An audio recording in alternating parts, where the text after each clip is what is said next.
Reproduction continue करेंगे। Reproduction हम लोगों ने पढ़ा था अभी तक। क्या रिप्रोडक्शन क्या होता है? To produce one of own kind, अपने ही जैसे किसी को जन्म देना, क्या कहलाता है? रिप्रोडक्शन। रिप्रोडक्शन मैंने दो टाइप का बताया था, कौन कौन सा? सेक्सुअल और असेक्सुअल। ठीक है, लैंगिक और अलैंगिक। लैंगिक में क्या होता है? एक मेल और फीमेल दोनों की जरूरत होती है, लेकिन अलैंगिक में जरूरत नहीं होती है। ठीक है, कोई दिक्कत यहां तक? अब आगे बात करते हैं। और क्या बताया था मैंने? फेजेस ऑफ रिप्रोडक्शन बताया था मैंने। फेजेस ऑफ रिप्रोडक्शन में क्या बताया था आपको? गैमेटोजेनेसिस, भाई गैमेट सेल्स यानी युग्मक कोशिकाएं बनने का चरण है, बताया था। फिर इसके बाद इंसेमिनेशन। इंसेमिनेशन क्या था? स्पर्म को ओवा से मिलाने के लिए की गई प्रक्रिया। स्पर्म जाएंगे कहाँ? ओवा से मिलने। कहाँ मिलते हैं? फैलोपियन ट्यूब में। फिर वो फैलोपियन ट्यूब में मिलेंगे तो क्या होगा? फर्टिलाइजेशन होगा। फर्टिलाइजेशन के बाद जाइगोट फॉर्मेशन होगा। फिर जाइगोट के बाद इम्प्लांटेशन। इम्प्लांटेशन क्या था?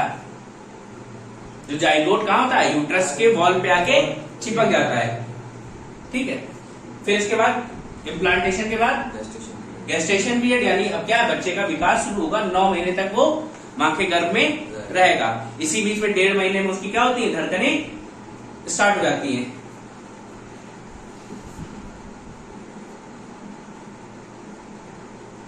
गेस्टेशन पीरियड आता है 9 मंथ का। देन लास्ट में डिलीवरी। ठीक है, और इस पीरियड में जब तक बच्चा क्या है? गर्भ में रहता है, उसको हम भ्रूण बोलते हैं।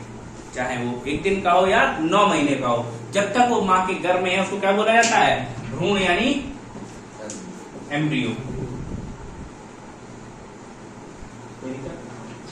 जिस दिन वो दुनिया में बाहर आ जाएगा तो क्या हो जाएगा? वो बेबी कहलाएगा। कोई दिक्कत है? ठीक है, तो ये हम लोगों ने पढ़ लिया था। अब हम लोगों को पढ़ना क्या है? मेल और फीमेल रिप्रोडक्टिव सिस्टम अलग अलग पढ़ना है, रिप्रोडक्टिव ऑर्गन अलग अलग पढ़ने। तो सबसे पहले डाल लो मेल रिप्रोडक्टिव सिस्टम।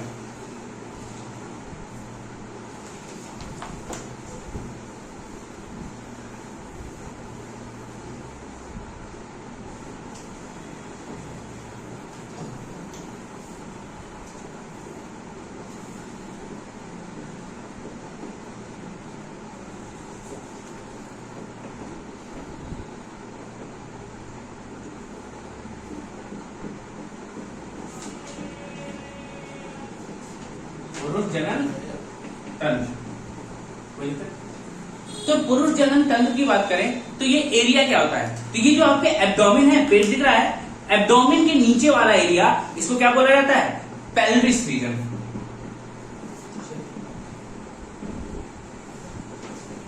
या श्रोणी क्षेत्र। श्रोणी क्षेत्र में ही आपका क्या है? पूरा पूरा रिप्रोडक्टिव सिस्टम के ऑर्गन प्रेजेंट हैं। अब इसमें ऑर्गन कौन कौन से होते हैं? आपकी टेस्टिकल्स होती हैं। टेस्टिस यानी वृषण। कोई दिक्कत है? फिर और क्या मिलेगा आपको? मेल रिप्रोडक्टिव ग्लैंड्स मिलेंगे। Male reproductive glands. Male reproductive gland क्या बोलते हैं? पुरुष जनन ग्रंथियां। कोई दिक्कत है? फिर एसेसरी डक्ट्स, सहायक नलिकाएं। ठीक, फिर लास्ट में है external genital area. Last one is external genital area, बाह्य युग्मक क्षेत्र। तो ये सब अलग अलग एरिया हमको कहां मिलते हैं? हमारे रिप्रोडक्टिव रीजन या पेल्विस के नीचे वाले क्षेत्र में हमको ये मिलते हैं। कोई दिक्कत है? इसको नोट करो।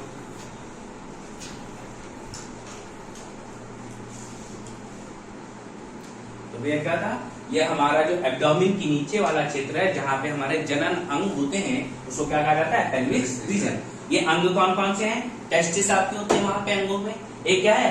पुरुष जनन ग्रंथियां मिलेंगी, एक ऐसे शरीरक सहायक नलिकाएं मिलेंगी और एक्सटर्नल जेनिटल एरिया, ये सारे क्षेत्र हमको मिलते हैं। तो सबसे पहले आप हेडिंग कर लेंगे टेस्टिस, टेस्टिकल्स, वृषण कोष या वृषण।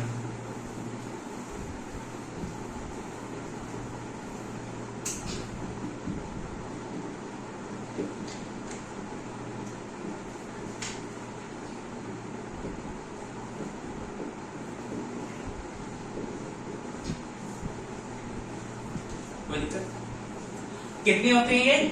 1 पेयर, एक जोड़ी होती है। अब इनकी लोकेशन क्या है? लोकेशन है स्क्रोटम।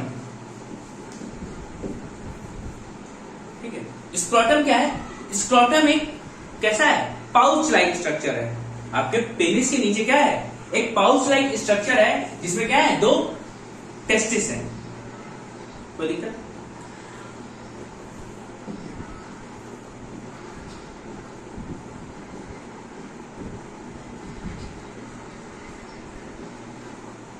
थैलीनुमा संरचना स्क्रोटम। ठीक, अब इस स्क्रोटम का काम क्या है क्या भैया? हमारे जो टेस्टिस हैं इनमें बनता है क्या? स्पर्म। और स्पर्म बनने के लिए टेम्परेचर कितना चाहिए? हमारी बॉडी से 2 या 3 डिग्री कम। हमारी बॉडी का टेम्परेचर कितना है? 37 डिग्री सेल्सियस। और हमें इसमें कितना चाहिए? 35, 34, उससे कम चाहिए, ज्यादा नहीं चाहिए। इसीलिए क्या होता है? ये जो हमारा स्पर्म के लिए ये जो स्क्रोटम वाला एरिया हमारी बॉडी के बाहर होता है, क्योंकि स्पर्म फॉर्मेशन के लिए क्या चाहिए? हमें लो टेम्परेचर चाहिए। ठीक है, तो स्पर्म फॉर्मेशन के लिए क्या चाहिए? हमें लो टेम्परेचर चाहिए। इसीलिए क्या हमारा स्क्रोटम टेस्टिकल्स के नीचे बॉडी के बाहर होता है।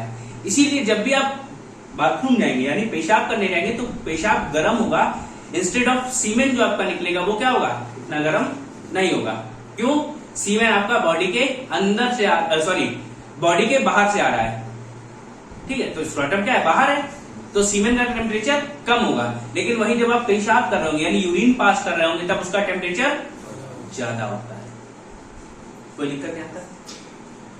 तो भैया टेस्टिस क्या है? Testis is main reproductive organ of male. कोई दिक्कत? टेस्टिस क्या है? मेन रिप्रोडक्टिव ऑर्गन है मेल का। अगर टेस्टिस ना हो तो क्या होगा? रिप्रोडक्शन नहीं होगा। इन्हीं टेस्टिस में क्या होता है? जब आप 12 से 14 साल की उम्र में जाते हैं तो क्या बनना शुरू हो जाता है? टेस्टोस्टेरोन। टेस्टोस्टेरोन बनता है। उसी के बाद से आपको क्या है? स्पर्म बनने शुरू होते हैं। और वही टेस्टोस्टेरोन क्या लाता है? मेल्स में मेल वाले कैरेक्टर, दाढ़ी आ रही है, आवाज फट रही है। ठीक है, आपको फीमेल्स के क्या होता है? फीमेल्स के लिए अट्रैक्शन हो रहा है। ये कब होता है? जब भी टेस्टोस्टेरोन का डेवलपमेंट हो जाता है। अगर ये टेस्टिकल्स रिमूव कर दिए जाए ना तो आपको कोई भी इच्छा नहीं होगी, आपकी सारी इच्छाएं खत्म की जाती हैं। ऐसे ही क्या होता है? जानवरों में देखा होगा क्या? गाँव में क्या होता है? जो लोग बकरी या बैल पालते हैं उनको क्या कर देते हैं? उनको खस्सी करवा देते हैं, यानी उनको जो टेस्टिकल्स होते हैं रिमूव करवा देते हैं। अब टेस्टिकल्स निकाल दिए तो क्या होगा? उनमें स्पर्म या सीमेन नहीं बनेगा, उनमें सेक्स करने की इच्छा नहीं होगी। कोई दिक्कत नहीं आता? ठीक है, और यही टेस्टोस्टेरोन जो होता है इसकी स्मेल जो कुत्तों में होता है, कुत्ते टेस्टोस्टेरोन की स्मेल सूंघ के भागते हैं एक दूसरे के पीछे। समझ रहे हो? कोई दिक्कत नहीं आता? तो क्या होता है? इसी में testosterone start to form between age of 12 to 14। और इस एज को क्या बोला गया है? Puberty as. और ये टेस्टोस्टेरोन जो है ये बनना बंद कब हो जाएगा? जब 55 से 60 के आसपास क्या होता है? ये टेस्टोस्टेरोन बनना बंद हो जाता है मेल्स में, या किसी में कम हो जाता है। धीरे धीरे ही चीजें बंद होती है। कोई दिक्कत नहीं आता? इसको नोट करो, फिर आगे इसका स्ट्रक्चर पढ़ाते हैं।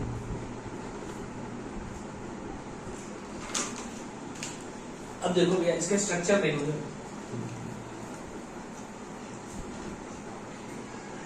कुछ आपका इस तरीके से क्या होता है, स्कॉटम होता है, इसी में होते हैं टेस्टिकल्स। अब टेस्टिकल्स का हम स्ट्रक्चर देखें, टेस्टिकल्स के स्ट्रक्चर क्या होते हैं, इनमें होती है छोटी छोटी ट्यूब्स।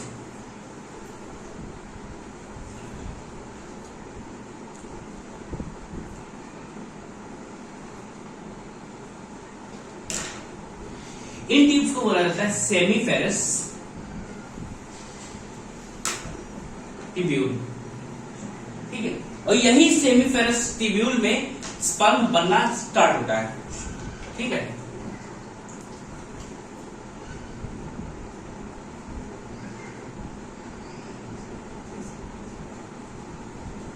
तो शुक्राणुओं का बनना कहां स्टार्ट होगा, सेमीफेरस टिब्यूल में।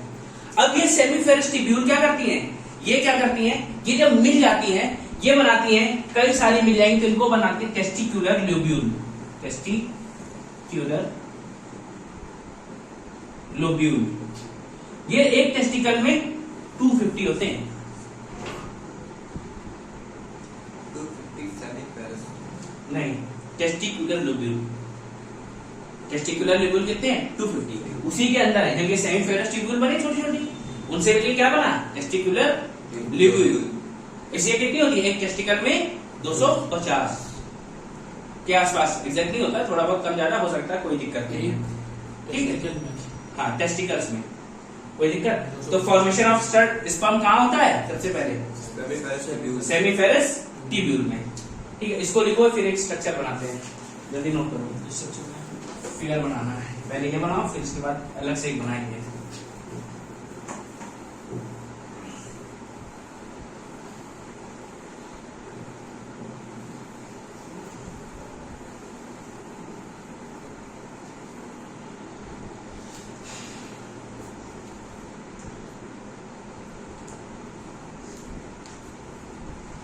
और देखोगे, अच्छा इसी में हमारे पास क्या होता है, हमारे टेस्टिकल्स में 3 टाइप की सेल्स मिलती हैं।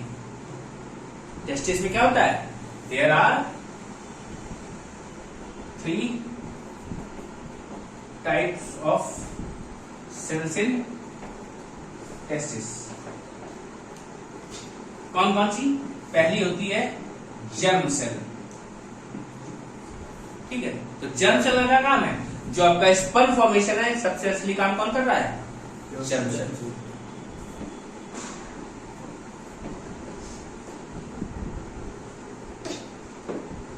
फिर इसके बाद होती है सर्टोली सेल।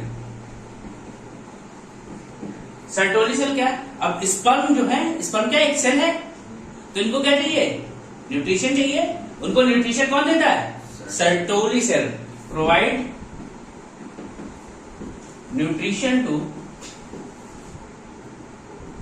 Sperm cell. भाई किसी भी चीज को आहार की जरूरत होती है, तो कहां से मिलेगा ये, सर्टोली सेल से। फिर इसके बाद होती है लेडिंग सेल, लेडिंग सेल। तो भैया ये क्या है, आपके बॉडी में टेस्टोस्टेरोन बन रहा था ना, तो टेस्टोस्टेरोन कौन बनाता है, ये लेडिंग सेल्स बनाती है टेस्टोस्टेरोन, ठीक है।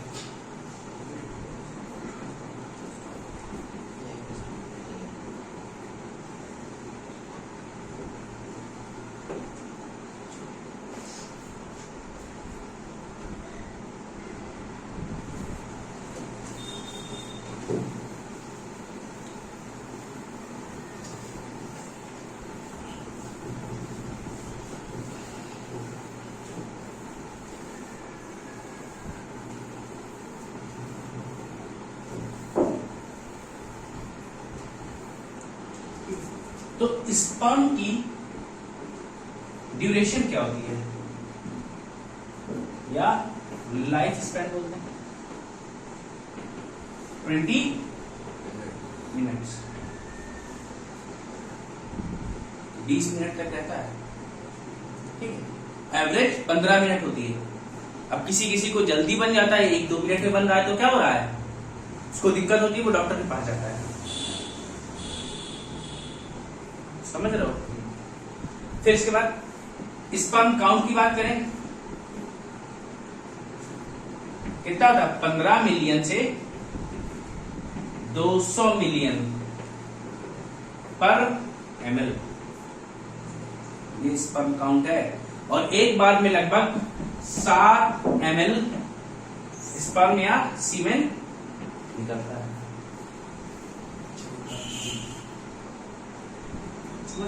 अगर आपका 15 मिलियन स्पर्म काउंट से कम है, दैट मीन्स आपको क्या होगी? दिक्कत होगी आगे।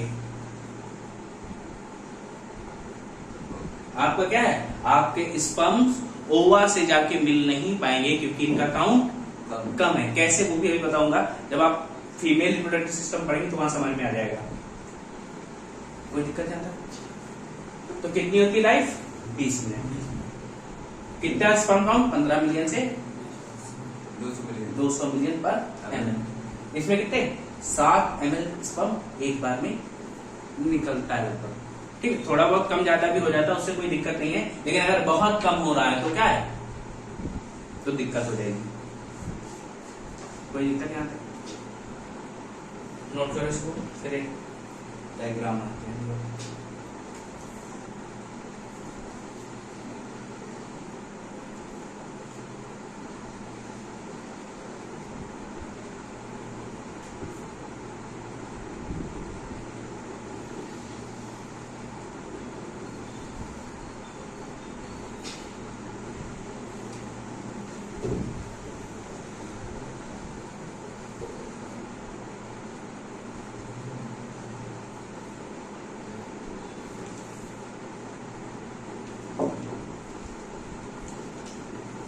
नोट कर लिया?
तो कुछ इस तरीके से स्ट्रक्चर बनता है। ये क्या है? आपके टेस्टिकल्स है, दोनों साइड बने हैं, टेस्टिकल्स बना है। इस टेस्टिकल्स में क्या है? अंदर आपकी सेमीफेरस ट्यूब्यूल्स है। सेमीफेरस ट्यूब्यूल्स किसके अंदर होती हैं?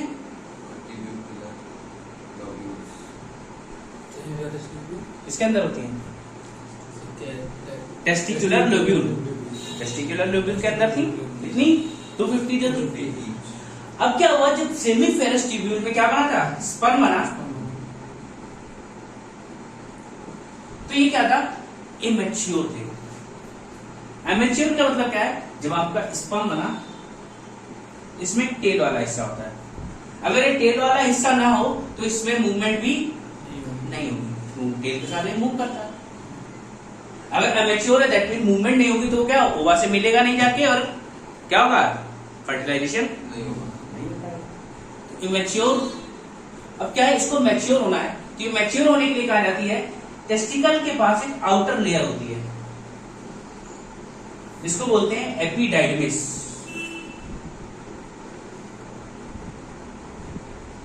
क्या है? आउटर लेयर क्या है? एपिडाइडमिस। एक बाहरी परत है जिसे कहा जाता है एपिडाइडमिस। ये क्या करती है? सबसे पहले तो ये टेस्टिकल्स को क्या कर रही है? कोई भी लेयर अगर किसी ऑर्गन के बाहर होगी तो क्या करती है? प्रोटेक्ट करती है। दूसरा काम क्या करती है? ये जो आपकी स्पर्म सेल है इनको मैच्योर कराती है। ठीक है, क्या होगा? प्रोटेक्ट्स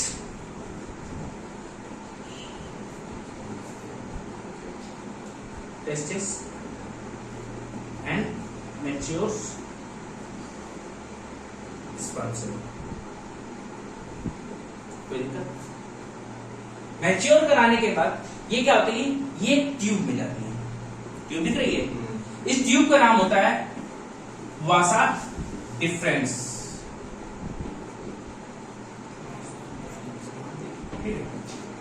वासा डिफरेंस क्या है, यही ट्यूब है जिसमें आपके स्पर्म आगे जा रहे हैं, कोई दिक्कत नहीं आता। और आगे जाएंगे, आगे जाकर कहां मिलेंगे, यहां पे ट्यूब होती है जिसको बोलते हैं सेमिनल वेसिकल। क्या है, सेमिनल वेसिकल।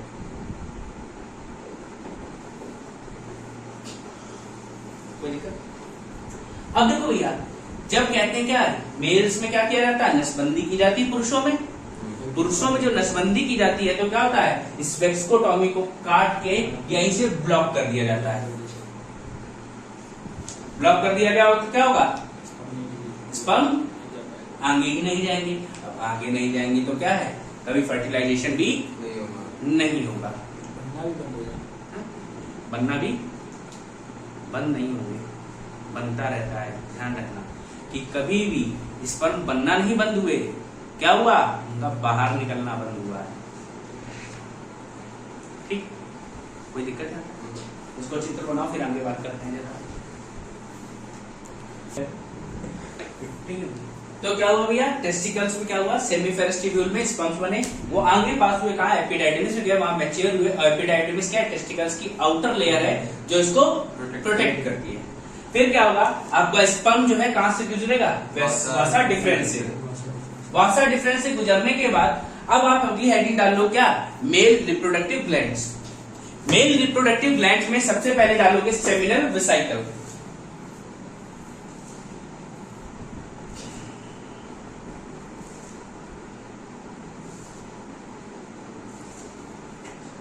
डाल दिया क्या, सेमिनल वेसिकल कितनी होती है, 1 पेयर होती है। ये क्या करती हैं, जब आपका स्पर्म आया तो ये स्पर्म में ऐड करती हैं mucus. They add mucus to sperm. ठीक है, तो क्या स्पर्म में चिपचिपा पदार्थ ऐड कर देती है जिसको क्या कहा गया, म्यूकस या श्लेष्मा कहा जाता है। ठीक, फिर जब आगे बढ़े तो ये स्पर्म पास होते हुए पहुंचता है, यहां पे क्या है, हमारे जस्ट पेनिस के ऊपर ही अंदर जहां से पास हो रही है, ये है आपकी प्रोस्टेट ग्लैंड। तो प्रोस्टेट ग्लैंड क्या है, प्रोस्टेट ग्लैंड सुना होगा, प्रोस्टेट कैंसर, ये मेल्स में क्या है, सबसे ज्यादा कॉमन बीमारी है और इंडिया में सबसे ज्यादा होती है। इसका कारण क्या है, मास्टरबेशन, एक्सेस ऑफ मास्टरबेशन। जब क्या है, मास्टरबेशन क्या है, feeling of having sex without having actual sex. ठीक है, बिना यौन संबंध के बनाए यौन सुख की प्राप्ति क्या है, मास्टरबेशन है, मैथ्यून है। अब क्या है भैया, इसी प्रोस्टेट ग्लैंड में क्या, जब आपने बहुत ज्यादा मास्टरबेशन किया तो इनको क्या नुकसान पहुंचा, नुकसान पहुंचाने में क्या होगा, स्वेलिंग बढ़ जाते हैं, बढ़ते बढ़ते क्या होगा, इनमें कैंसर हो जाता है। कोई दिक्कत है? अब देखो प्रोस्टेट ग्लैंड का काम क्या है। प्रोस्टेट ग्लैंड पहले तो क्या करता है, हमारा जो स्पर्म है, it adds citric acid to sperm. जो स्पर्म है उसमें क्या ऐड करता है, साइट्रिक एसिड ऐड करता है, और जिस साइट्रिक एसिड की वजह से क्या होगा, इनमें मूवमेंट होती है। ठीक है, विच प्रोवाइड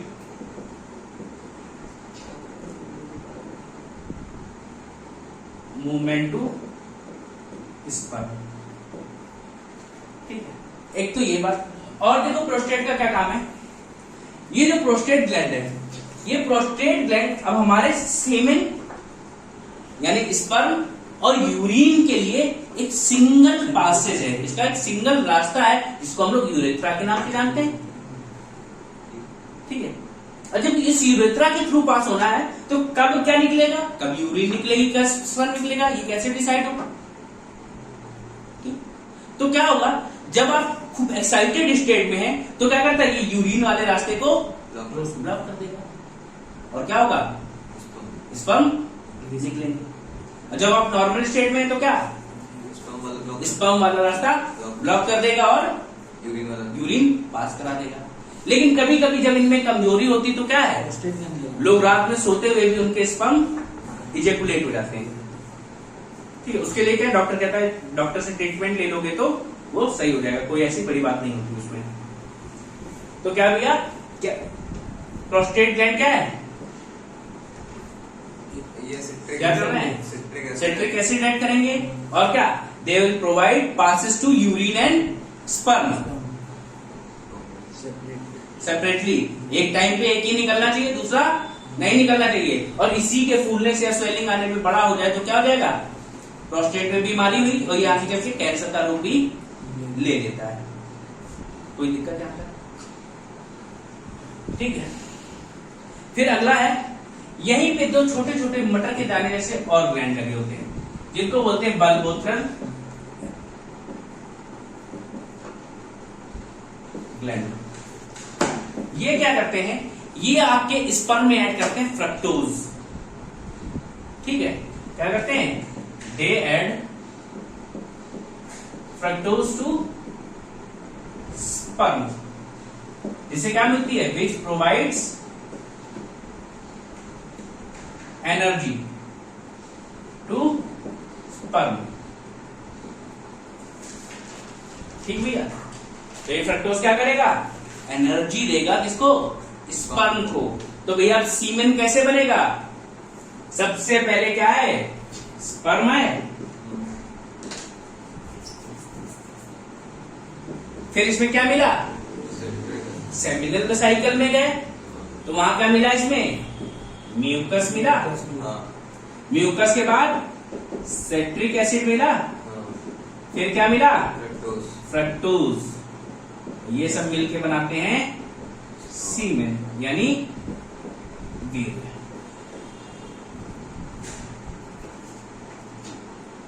कोई दिक्कत यहां तक? एक बार फिर से समझते हैं। तो सबसे पहले क्या हुआ, आपके टेस्टिकल्स में क्या है, सेमीफेरस ट्यूब्यूल है, उन सेमीफेरस ट्यूब्यूल में क्या हुआ, स्पर्म बनना स्टार्ट होता है। जब ये बना, बनने के समय थोड़ा सा इमेच्योर था, तो मैच्योर होने के लिए कहा जाएगा, एपिडाइडिमिस के पास। एपिडाइडिमिस क्या है, आउटर लेयर ऑफ टेस्टिस, इसकी बाहरी आवरण है जो क्या करता है, हमारे वृषणों को सुरक्षा भी प्रदान कराता है, प्रोटेक्शन टू टेस्टिस। फिर इसके बाद जो स्पर्म बना वो वासा डिफरेंस के थ्रू कहा जाता है, सेमिनल वेसिकल की तरफ। अगर यही वासा डिफरेंस को कट करके ब्लॉक कर दिया जाए तो क्या हो जाता है, जिसको हम लोग बोलते हैं वेस्कोटॉमी। ठीक है, वासा को कट करके कर दिया, वेस्कोटॉमी। ठीक है, जब ये कट कर, ठीक है, अगर नहीं कट किया तो क्या होगा, नॉर्मल स्पर्म पास होते रहेंगे। जब स्पर्म आगे बढ़े तो कहां गए, सेमिनल वेसिकल के पास। ये एक पेयर होती है, क्या करती है, ये हमारे स्पर्म में म्यूकस ऐड करती है। ये म्यूकस ऐड हो गया, फिर ये आगे बढ़ा तो क्या है, प्रोस्टेट ग्लैंड। प्रोस्टेट ग्लैंड क्या करते हैं, ये तो पहले सिट्रिक एसिड ऐड करेंगे स्पर्म में, जिससे क्या होगा, उनको मूवमेंट मिला, कोई दिक्कत नहीं। और क्या, ये एक्स्ट्रा मास्टरबेशन की वजह से कभी कभी इनमें गड़बड़ी आ जाती है, जो आगे क्या करते हैं, प्रोस्टेट कैंसर का भी कर देते हैं, या आगे चल के आपको क्या कर देंगे, स्टेराइल बना देते हैं। स्टेराइल मेल फीमेल दोनों हो सकते हैं। भाई अगर आपके स्पर्म काउंट्स क्या है, कमजोर हैं, तो क्या होंगे, आप बच्चा पैदा करने में असमर्थ हो जाएंगे, या कोई आपका ऑर्गन नहीं काम कर रहा तो दिक्कत होगी। इनमें गड़बड़ होगी तो क्या, किसी ऑर्गन में गड़बड़ है तो आप स्टेराइल हो जाएंगे, कोई दिक्कत। ठीक है, तो आगे क्या मिलते हैं हमारे, बलबोथ्रल ग्लैंड, ये भी एक पेयर है। ये क्या करते हैं, ये फ्रक्टोज ऐड करते हैं। ये फ्रक्टोज क्या करता है, हमारे स्पर्म्स को एनर्जी देता है, कोई दिक्कत यहां तक। और फिर ये क्या होंगे, ये एक्सटर्नल जेनाइटल ऑर्गन या एरिया के थ्रू फीमेल के ओवेरी में जाके, यानी क्या करते हैं, स्पर्म को रिलीज करते हैं, सीमेन वहां छोड़ा जाता है। तो जो हमारा पीनिस होता है, यानी शीश, ये क्या होता है, सिर्फ एक ऑर्गन है, इसका कोई मुख्य काम नहीं है। ठीक है, ये क्या है, एक रास्ता है, एक जरिया है, जिससे क्या हो रहा है, सीमेन को फीमेल के ओवेरी यानी वेजाइना के पास क्या हो रहा है, छोड़ रहा है, जिससे क्या होगा, वो आगे पास होकर फैलोपियन ट्यूब में जाके वहां फर्टिलाइजेशन कराएगा। कोई दिक्कत यहाँ तक? ठीक है भैया, कर लो इसको, नोट करो।